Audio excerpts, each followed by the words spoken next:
Well, for me, it always has been investing into prevention, where so much budget has been removed out of prevention under this term of government, because it's better for young people, children, not to enter prison in the first place.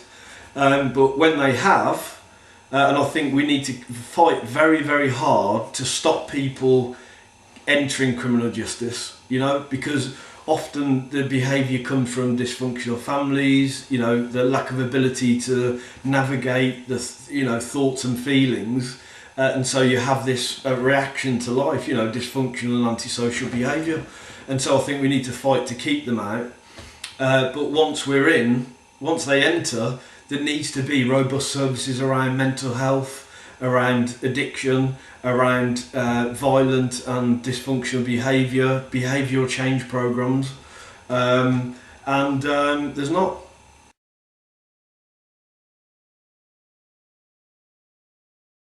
Well, the biggest problems that young people face after being sentenced for a crime is a criminal conviction.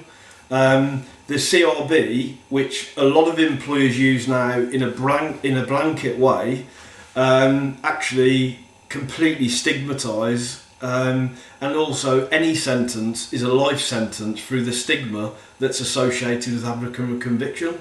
So whatever you've done, this country, it's 10 years old that you can enter criminal justice.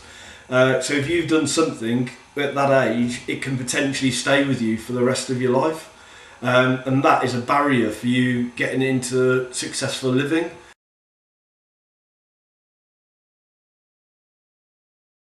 Well, first of all, they can practice what they preach, and this is the sort of thing that I've been on about for ages, is that, as an employer, why should I employ somebody when, one is, I don't know anything about them, I don't know the risks involved, the media headlines have generated my fear towards them, and actually you're telling me to do something that you actually don't do yourself.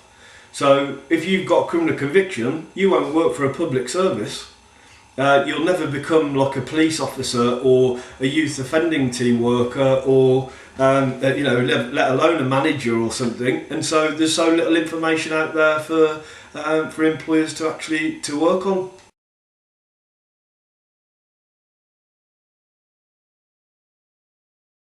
Well, so one is that the very fact that they're called mental health services, a lot of young people wouldn't use them because they're called that.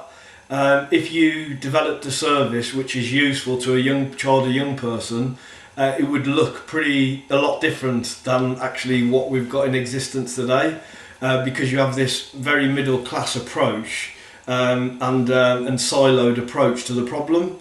Now, if you look at the world from an individual, mental health, housing problems, addiction problems, educational underachievement,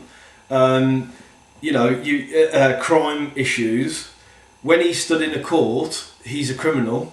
When he's in mental health, he's a mental health service user. When he's in the housing department, he's mental. And these silos, it's a systemic failure. Yeah, that person can reflect on all of that environment because he's involved with all of it. And what we need to do is start to see the system from the person and not through this very siloed approach to it. So you go, from mental health into prison, you cross over to criminal justice, which doesn't give you much access to mental health service. Then when you come out, you're also got an ex-offender label, but also still there with the same problems that what you got there in the first place with, and it's terrible.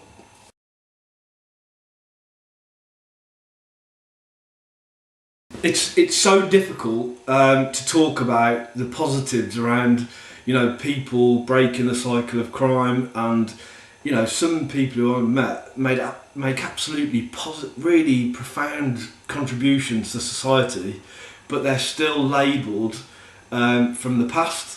And for me, the only culprit, the real culprit, is the media.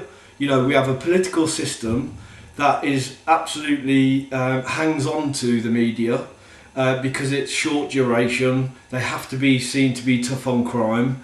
Then you've got the media environment that negative stories sell newspapers. And so there's no appetite for anything positive, and I think that needs to change. In this country we have the Rehabilitation of Offenders Act, and actually the law itself that says if you commit a crime in offence society, you get a sentence. When you've served that sentence, that's punishment done.